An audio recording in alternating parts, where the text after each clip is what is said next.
오늘도 값없이 베풀어주시는 하나님의 끝없는 은혜를 누리며 승리하는 꿈미래 모든 분들이 되기를 소망합니다. 오늘 말씀에 한결같은 사랑이라고 하는 말이 나오는데요. 이것은 히브리어 헤세드를 번역한 말로 개역 개정에서는 인자라고 번역을 하고 있습니다. 이 말에는 어떤 대가를 요구하지 않고 선의를 베푸시는 하나님의 사랑을 이야기하죠. 시인은 하나님이 어떠한 대가를 요구하시는 분이 아니며 진심으로 기도하며 구하는 자들에게 응답하시는 분이다라고 하는 것을 고백하고 있습니다. 우리도 가끔 아무리 기도해도 하나님께서 응답하시지 않는 것 같다라고 하는 그런 마음이 들 때가 있어요. 그러나 그러한 마음이 들다 하더라도 우리는 끝까지 기도해야 합니다. 왜냐하면 하나님은 한결같은 사랑으로 우리의 기도에 응답하시는 분이기 때문이에요. 그리고 우리가 하나님 앞에 기도하지 못하는 그 상황 가운데서도 우리의 상황과 형편을 아시고 우리를 도우시는 분이기 때문입니다. 시인은 계속 기도했습니다. 하나님께서 응답해 주실 것을 믿고 기도했어요. 그런데 상황이 자기 생각처럼 그렇게 바뀌는 것 같지는 않습니다. 여전히 비방과 수치, 모욕 가운데 있는 거죠. 그로 인해서 마음이 상하고 근심이 가득했습니다. 주위를 아무리 둘러보아도 나를 도와줄 사람이 아무도 없는 것처럼 그렇게 보였어요. 그야말로 사면초가의 상황이었습니다. 그때 다윗이 했던 것은 끝까지 기도했다라고 하는 거예요. 기도하는데 어떠한 기도냐면 내가 심판하는 것이 아니라 하나님께서 심판해 주십시오 하고 기도하는 겁니다. 어려움에 부딪혔을 때 우리들은 기도해야 되는데요. 그렇지 못하고 이 상황을 어떻게 해야 되는가 하고 끙끙 앓기도 하고요. 때로는 하나님이 응답하시지 않는 것 같아서 자신의 힘으로 그 문제를 해결하려고 하는 그런 마음이 들 때가 있습니다. 그런 마음을 가질 때 마음속으로 상처를 받기도 하고 또 때로는 하나님을 원망하고 하나님을 떠나는 그러한 상황도 겪게 되죠. 그러나 분명한 것은 하나님께서 언제나 도우시고 계시다라고 하는 것, 또 분명하게 심판하실 것이라고 하는 믿음을 가지고 하나님께 맡기며 나아가야 합니다. 요즘은 익명의 가면 뒤에 숨어서 다른 사람들에 대한 비방을 하는 사람들이 많아요. 인터넷에 특히 댓글 같은 경우 조롱과 비난이 도를 넘어서 어떠한 사람들 같은 경우는 그 비난의 댓글 때문에 그 악플 때문에 도저히 살 수 없다, 이 세상을 등져야 되겠다라고 하는 그런 생각을 가졌던 사람들이 꽤 많이 있다고 합니다. 다윗이 아마 그러한 마음이지 않았을까라는 생각을 해보죠.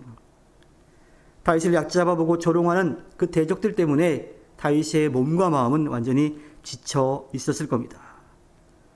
다윗은 그 비난을 독과 식초로 비유하면서 말합니다. 그 비난의 맛은 너무도 쓰고 너무도 시어서 먹는 자체가 너무 힘들어요. 또 어떻게든 참고 먹었다 하더라도 그 입안에 그 쓴맛과 신맛이 그대로 오랫도록 남아 있었을 겁니다. 얼마나 힘이 들었을까요? 그래서 하나님 앞에 그 모든 것들을 다 털어놓고 다 토해내면서 이야기하고 있죠. 그런데 비난과 조롱을 정말 크게 당하신 분은 다름 아닌 다윗의 후손인 예수 그리스도이십니다. 예수님은 수많은 사람의 비난과 조롱을 견디면서 실제로 쓴 포도주를 마셨고요. 그리고 쓸개탄 포도주를 마셨고 또 신 포도주를 마시기도 하셨습니다.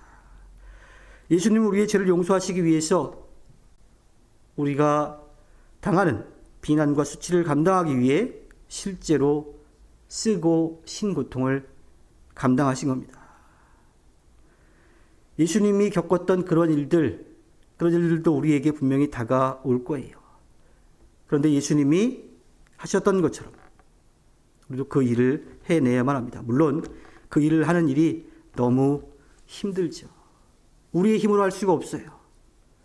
하지만 하나님께서 도우신다라면 그 일을 분명하게 해낼 수 있습니다. 다윗이 그렇게 주변 사람들로부터 어려움을 겪을 때 쓴 독과 신 것을 먹는 것 같은 그런 고통 가운데 있을 때 그보다 더 견디기 힘들었던 것은요, 나는 이렇게 고통을 당하는데 나에게 고통을 주는 사람들은 오히려 잔치를 벌려놓고 편안하게 지내는 것 같은 그러한 상황이었다라고 하는 거예요. 날마다 산의 진미를 찾아놓고 날마다 평안하게 살아가는 것처럼 그렇게 보였습니다. 몸과 마음도 지쳐 있는데 그것을 보는 그 상황에 다윗은 얼마나 더 실망했겠습니까? 그러한 상황 가운데 그 자체로만 본다면 그것을 견딜 수 있는 사람은 아무도 없을 거예요. 과연 하나님은 살아계신가 하는 회의감마저 들을 수도 있습니다. 그러나 다윗은 그러한 마음이 들 때에도 끝까지 기도했다라고 하는 거예요. 22절부터의 말씀을 쭉 살펴보면 좀 다윗에 대해서 이렇게 좋지 않은 생각이 들지도 모르겠어요. 왜냐하면 그 원수들을 향해서 그들이 먹는 것들이, 그들이 즐기는 것들이 오히려 그들을 멸망으로 이끌어가는 덫이 되게 해달라고 기도하고 있어요. 누군가를 벌어달라고 하는 그런 기도, 하나님께서 과연 들으시는, 좋아하시는 그런 기도일까요? 그런데 우리가 보아야 될 것은 다윗이 자기의 힘으로 그들을 정죄하려고 하지 않았다라고 하는 것을 우리가 생각해 볼 필요가 있습니다. 심판을 하나님께 맡긴 거죠. 나 이만큼 고통스러운데 나를 이렇게 힘들게 만드는 저들을 내가 미워하거나 혹은 내가 심판하지 않고 공의와 정의의 하나님이신 하나님이 심판해 주십시오라고 하는 기도로 우리는 들어야 합니다. 다윗은 독과 식초와 같은 고통 속에서 하나님의 공의를 구했습니다. 또 다윗은 왕자의 자리에 올라갔죠. 자기를 이렇게 힘들게 만들었던 사람들을 심판할 수 있는 그 자리에 올라갔어요. 그때 다윗은 그들을 자기의 힘으로 심판하지 않았습니다. 오직 하나님의 공의와 정의가 실현되기를 바랐던 거지요. 우리도 마찬가지입니다. 심판의 자리에 서려고 하는 것이 아니라 하나님께서 공의와 정의로 심판하시도록 하나님께 맡기는 삶, 그 삶이 우리에게 있어야 합니다. 다윗은 심판을 하나님께 맡겼어요. 예수님도 마찬가지이죠. 아무런 죄가 없는데 자신을 고통스럽게 만드는 그들을 위해서 그들을 용서해달라고 예수님께서는 기도하셨습니다. 그냥 그렇게 쉽게 되지 않지요. 우리 스스로 하기가 너무 힘들어요. 하지만 하나님께서 우리들에게 그렇게 할 수 있는 힘, 그 능력을 분명하게 주실 것입니다. 우리의 힘으로 불가능한 일도 우리 안에 계시는 성령님의 도우심을 받으면 그 일을 해낼 수가 있습니다. 하나님의 그 마음을 우리가 알고 또 그 고통 가운데서도 하나님이 도우시는 것을 믿고 의지하고 내가 아니라 하나님께서 하실 것을 믿고 맡기는 마음, 예수님이 하셨던 것처럼 비록 다윗도 부족한 존재였지만 그가 하나님을 끝까지 믿고 의지했던 것처럼 그 믿음이 우리에게 있기를 소망합니다.